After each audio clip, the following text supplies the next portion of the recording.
So, Shadow Dream Girl. As much as Ian hated working at Millie's Rentals, he had to admit to himself that the building had a certain captivating ugliness about it. It was oddly shaped, reminiscent of a round roof barn, but instead of a gradual curve, the roof came down in short angles while maintaining a flat top, not unlike the upper half of a stop sign. At one point, the building had been painted faint yellow, but years of neglect had allowed the sun to bleach its hue to a near featureless white, pockmarked by chips in the coat. The sign for the building itself, which hung in the angled arch at the top, was weather-beaten and had been the target of many a delinquent's thrown rock. If not for its time and history spent in the town, most would assume the building was called Millrell's. Adorning its windows were faded posters of blockbuster films and actors that had long since passed their cultural relevance. They were plastered from top to bottom, with barely a seam of clear glass left uncovered. A scrutinizing eye would be able to stop and identify each individual film, but the passerby could only register a mural of nostalgia. Faces of actors melded with one another, with little attention paid toward composition or coherency. A surreal advertisement for a film that never existed. In Ian's mind, the place was perfectly pitiful. The kind of washed-up, past its prime, mom-and-pop store that clings to life in spite of logic. He had ample time every day to ponder the building's tragic existence, as it had become a ritual for him to stop and stare at Millie's before he would clock in or return from lunch. It had begun as a means for him to steady his nerves and prepare himself for the coming shift ahead, but his meditations wore thin and wound up giving way to wasting time with thoughts of theoretical people and how they would see the store. Would they, too, wonder just how long the store would have to last? Or would they simply ask themselves if it isn't just an all-too-obvious front for drugs? So this is a book that I actually really did enjoy, but a little bit of background about what this book is. So this is the debut novel by longtime content creator and previous channel Awesome Alumni, Bennett the Sage, aka Bennett White. He's been reviewing terrible animes for about 15 years now, and I've followed him for a lot longer than I probably should have without ever saying hello. But I thought that, after seeing a little bit of a blurb and a premise, I thought I'd pick the book up, support those independent creators. I'd like a bit more physical media personally, and I'm pleased to say I genuinely really enjoyed this book. It's such a digestible book, very, very small. In total, I don't think this is the actual content, but it's about 267 pages. So a very, very gripping read once you get into it. But as with anything, I feel like this is a book that kind of needs to be your thing before you get into it. So what is Shadow Dream Girl?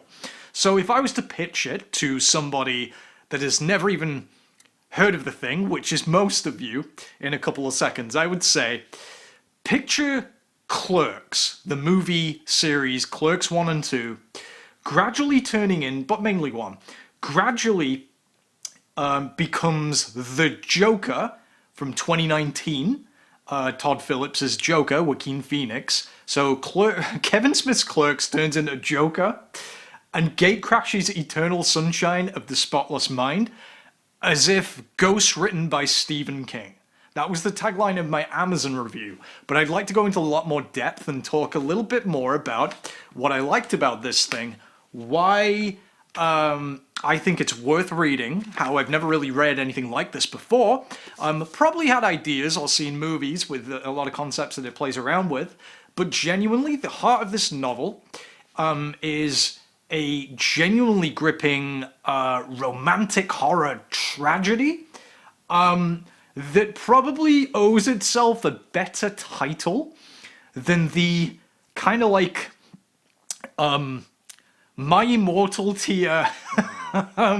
That's a fucking throwback reference. So a shitty 13-year-old goth girl's fanfiction of Harry Potter gone dark. Blurb fanfiction title than Shadow Dream Girl. However, this isn't the manic pixie dream girl kind of thing. It kind of is. I don't think that's quite what he was going for. But in a nutshell, so what does this novel capture really well for me?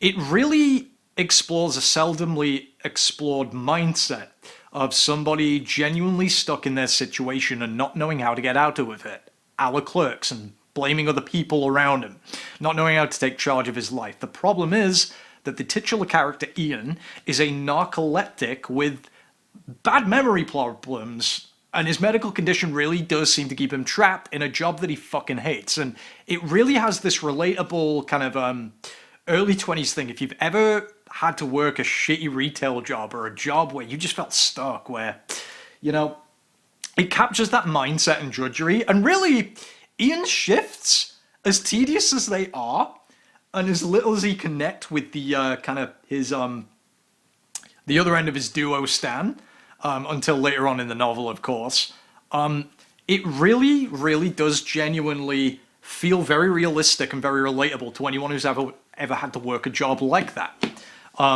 So what I really, really like is there's a seldom explored wavelength, and it's not kind of a loner wavelength, but it is like, this is going to be very relatable to filmmakers, nerds, movie fans, maybe even not movie fans, or gamers in general, that kind of mentality. So, Ian, the titular character, is a kind of cynical, kind of slacker type dude who I feel like a lot of film nerds or a lot of people that have been in that loop of stuck in that kind of dead-end retail job, even if it is like a kind of niche hobby-related retail job, the drudgery and the problems and the relatability that it really manages to capture is a wavelength I almost never see explored in fiction, which really gives this an identity. I don't know if Bennett was drawing on his own or his parents, not his parents, his peers' experiences there, but I really feel like he really nailed that aspect of it. There's other aspects of Ian. So Ian has a medical condition called narcolepsy, which is where you have random sleep attacks. Basically, you just fall asleep out cold, really stressful or random times. Generally, I don't know a lot about the condition, but I know enough of what it is to be able to understand what he was talking about. It is explained in the book. He seems to have little memory and little prospects of life outside or around him. However, he doesn't really appreciate the people that he does have in his life. He's a very, very frustrated guy who is probably a little bit older than someone who usually has those problems tends to be. So he's not quite in his early 20s. He's somewhere between 30 and 40, I think we're supposed to know. There is a point to that. And this is explored a little bit. But generally, so Ian is very much trapped by his condition, and there seems to be little prospects of him being happy. He doesn't really seem to have any hobbies outside of watching movies, which he's grown to hate, or talking about movies, etc. So, a la the Clerks kind of thing. And then the catalyst is when he meets the Shadow Dream Girl in question, which is really, really, really well depicted, in my opinion. It really is. There's this big theme of fire in this book, and it's really, really well symbolized and embodied in the girl that he meets. And I don't want to go into too many spoilers, but when the romance happens, he brings such a relatable. There's this like screaming internal monologue that Ian tends to have that, again, isn't really depicted much in fiction. But I feel like certain types of people will probably relate. Where, oh, what are you doing? This is going well. I'm not this kind of guy. Bit of that chapter. But that really is what makes his life pick up and give him a lot of hope. However, is there more to this than we were at first told? Who is this person, and why does she seem so familiar? But it can't be, right? I mean, Ian knows that sometimes he loses a couple of hours or a day. But again, Shadow Dream Girl, what's her name? Who is she? He doesn't ever actually call her Shadow Dream Girl, fortunately.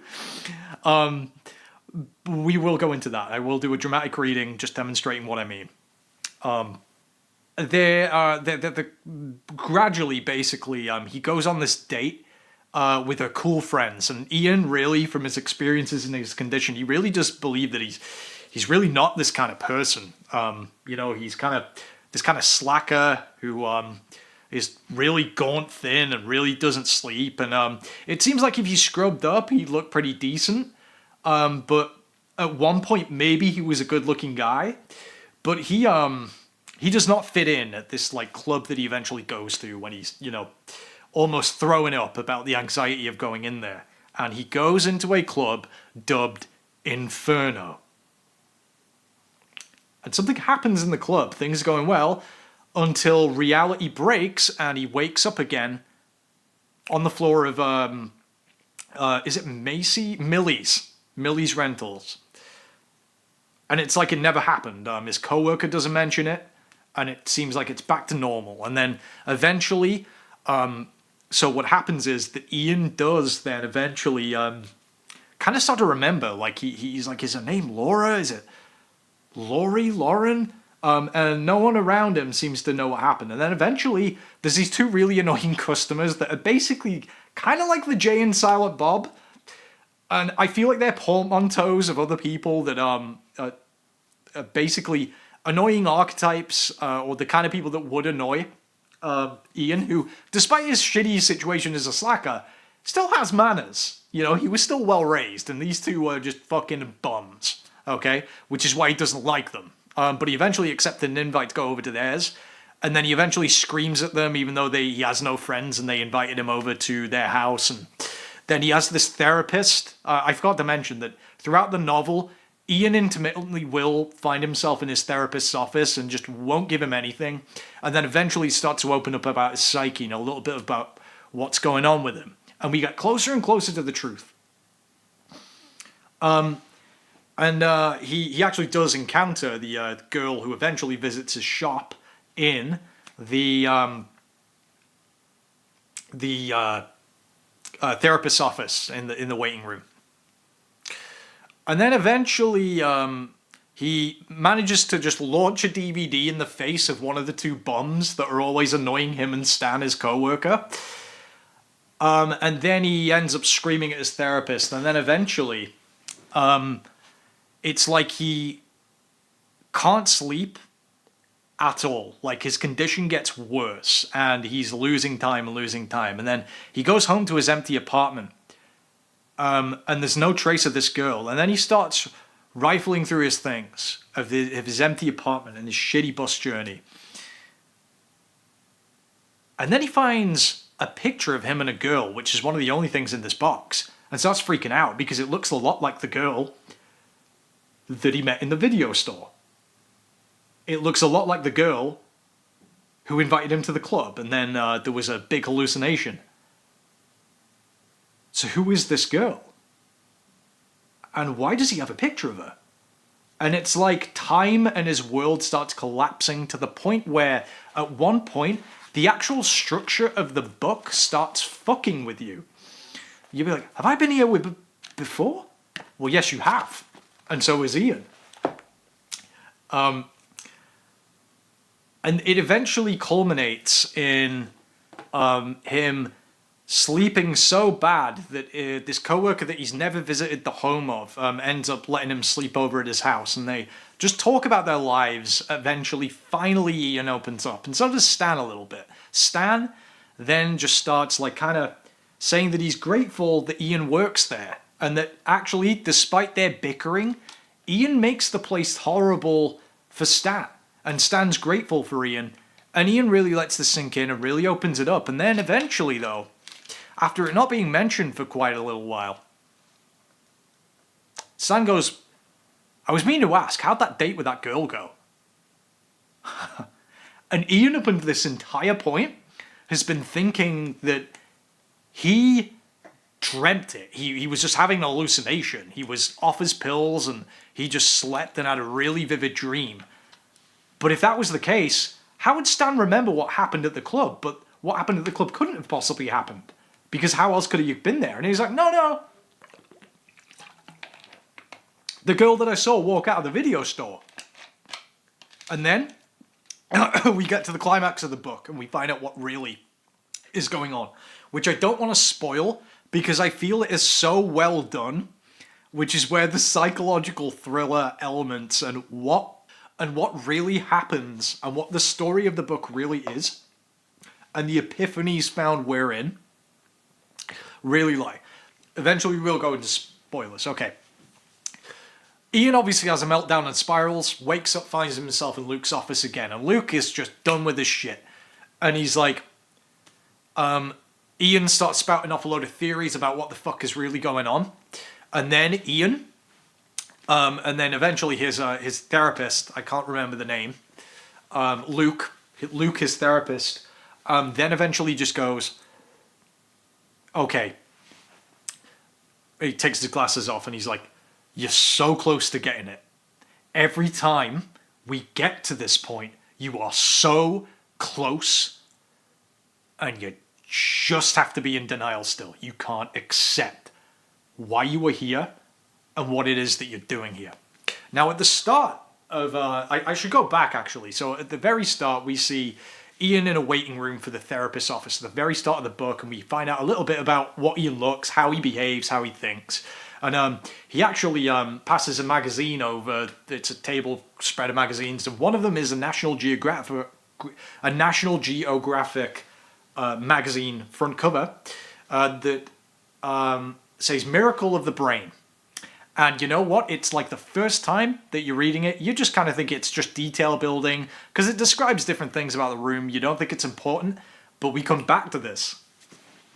So the reason there's this fire motif is Ian was in a very loving relationship with a woman, but he was such a cynical fuck, a bit like Dante from Clerks, and couldn't move on with his life so much that his girlfriend that he genuinely loved and had this burning, fiery passion for, got really sick of his shit one night, and they ended up in a car accident. And the first depiction of the accident is that Ian basically crawls away from the wreck. They crash into a signpost. It's burning up, right? The car is on fire. And after an argument they had when they're driving home, Ian crawls away again from his life, from his problems, from his girlfriend that got so frustrated with him because he was so negligent and kind of took it for granted in the lead up to that moment in their relationship. Not always, but toward the end. And eventually, after we find this out, that he crawled away, it's like her ghostly spirit is haunting him. That's why in the porno section, it's really funny actually, in the porno section of Ian's entire, his entire, like, there's this bit that no one ever goes into, and like, but basically Lauren comes in and wants to rent a porno DVD, and it's quite amusing, and you know, Ian's kind of taken aback, but you know, they have a real chemistry and a real flirt. This is kind of in the dream world, or his recollection. So the entire thing is a portmanteau, like this kind of virtual Silent Hill style world that his brain has mapped out from his repressed memories and active memories into this world that he kind of, this looping Groundhog Day that he lives over and over again. Because he can't accept himself. He's in this purgatory of his own brain's making. And I believe that a lot of the people that he comes across are portmanteaus of other people that he knew, and parts of himself that he won't accept, or parts of his id, superego, and his ego that he like kind of culminates into representations of other people in his life. That's kind of a bit of an analysis. I might actually just chop this bit up because this comes a bit later. So basically he then basically, after the whole office sets on fire, he is back in his empty apartment back when it was lived in, and he wakes up next to the love of his life, which is this woman. He finally remembers her name. I've forgotten it. I know it's not Lauren. It's Laurie, or what? Fuck, what is it?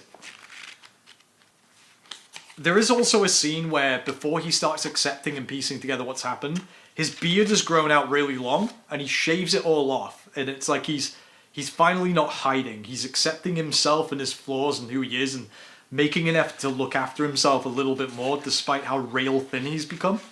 Because he just goes home after Millie's and just tries to sleep. And usually he just like watches the alarm clock and gets like an hour's sleep. But toward the end of this book, what is her name? I know it's really important. It's Lauren, right? So he thinks her name is... I think that, like, it's Laura or Lauren or, like, it's something. I don't remember, but he doesn't know her real name. Which maybe is because some kind of, like, the demon loses its power or something when, you know, it's... I don't think that's where it's going. But, he basically, like, and then he sits down and this ghost of her or this, whatever his brain's generating, she then comes in and basically explains to him all of the, not all of the problems that they had, but like what really happened and where their relationship went wrong. And Ian was kind of to blame for this, like not completely to blame, but it was Ian's cynicism and like just being a big mope a lot of the time that kind of faded their love and stuff. And it was like she at this party just wanted to get out being among friends, but like Ian's cynicism and insecurity kind of spoiled the night for her.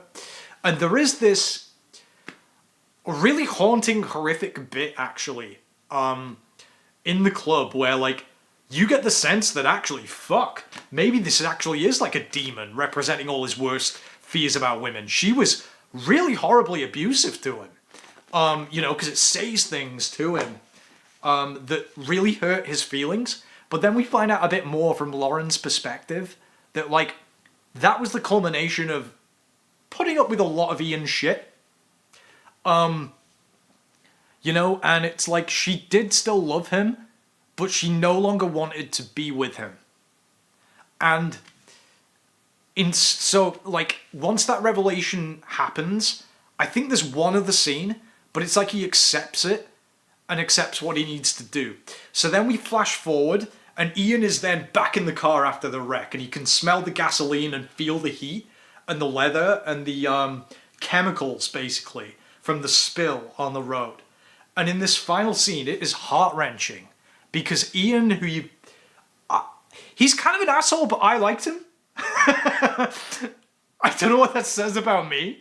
That may not be everyone's experience, but like, they do enough with Ian where he's sympathetic, but his thought patterns feel relatable, and his situation feels sympathetic, but he's kind of a whiny protagonist, but he's just funny enough to keep you invested because of what's going on with him. I felt anyway. I don't know. Maybe that says more about me. But like, he then basically, instead of just getting out and abandoning Lauren and seeing her like fly away in this as this screeching ghoul from the explosion as he abandons her, he nuts up. He like takes off his belt and he like kicks out the windscreen and does everything that he can to make sure he saves her life and drags her away as she's unconscious so she doesn't burn in the car. And then at the end, he like does this overwrought like confession, like Inception style at the end, about how much he really loved her and how much she meant to him. And he ends up protecting her with his body from the explosion as the glass like stabs and splinters into his back and he feels like himself dying. But Lauren is safe. So he really, at the end of the novel, becomes a hero as he accepts himself and accepts her feelings and is no longer clinging to what was. He accepts what now is and acknowledges and allows himself to feel and remember all of those feelings that he's been feeling throughout it, like the burning hot desire and love and clinging to that. And he can finally let it go because he now accepts not only who he is and his part to play in it ending, and he just forgives her for everything, and tries to now see it from her perspective, and in coming to do so, accepts the here and now and himself and maybe what he can go on to do next. And he finally accepts to take control, a little bit like Dante in Clerks. He finally accepts what he can do in the here and the now. Even though he's in a burning fucking car, miles away from help, he can still save someone that he loves and be a hero by taking ownership of the situation, not just for himself, but for the ones he cares about. And takes action instead of being stagnant, instead of being a coward. And that's kind of my analysis of the end of the book. I found it a really emotional ride. It's relatable. Again, it goes from Clerks, setting the scene, the characters are likable, if not relatable, maybe a little unlikable at times, but it feels slice of life enough to get you invested. Then it gradually shifts into 2019's Joker, where we're spiraling. We don't know what's going on. Can we even trust the narrator? But there's this real slice of life romance side that Bennett just captures so beautifully. Again, this feels like a very realistic book, despite the incredibly unrealistic stuff that happens, especially supported by a very strong sense of internal monologue from the character of Ian. Again, I feel like the other characters are kind of portmanteaus of maybe bits of himself he didn't like, or mishmashes of people, different people in his life.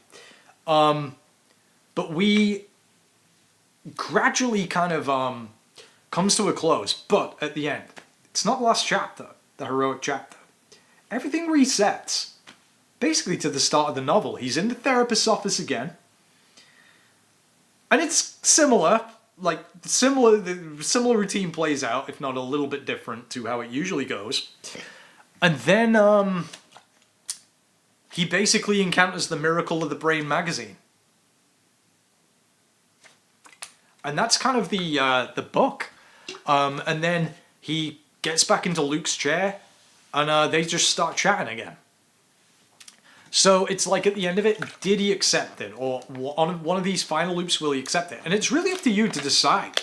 You could decide that Ian, just basically, there is an entire chapter dedicated to the worst ending, which really is where Ian basically abandons Lauren in the car, crawls away to safety, has no idea what's going on around him because he's so disoriented and he's so hurt and can't hear and he can barely see, and he just wanders away and leaves her to burn, and then she does wake up in a panic once she sets a fire, and she again explodes across like a ghoul. And that entire chapter is written in this really matter-of-fact way with no punctuation, which was really interesting to me.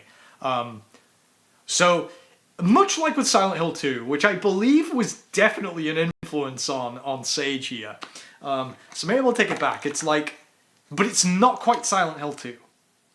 So, and it plays a little bit I'd say Clerks. It's like a point-and-click game that's Clerks, 2019's Joker, Eternal Sunshine of the Spotless Mind, and Silent Hill 2 as Ghost written by Stephen King. And Stephen King has this very believable way of writing. His prose feels it's very easy to read without being overtly simple. He is a good writer. He has a very engaging way. This book uses we often describe the senses. We often have very embarrassing inner thoughts, or very painful or wrenching and relatable inner thoughts for certain characters. And he's got a real visceral way of describing certain things, which really, really basically when I was reading it, I can picture the movie as much as they talk about movies in this book. It's definitely for film vibe. Probably people who used to be invested in That Guy with the Glasses. It's if you know the references, you're going to be able to keep up, right? But this book, as I was reading it the entire time, it's like in my mind's eye, I could just picture the movie of it happening, which I would love to make happen at some point. If you're ever watching Sage and you want to throw a bit of money and some people that know a little bit about filmmaking, I would be more than happy to make this happen. Maybe I'll cut that out. I don't know. But yeah, I really, really did enjoy the book. It was very well written.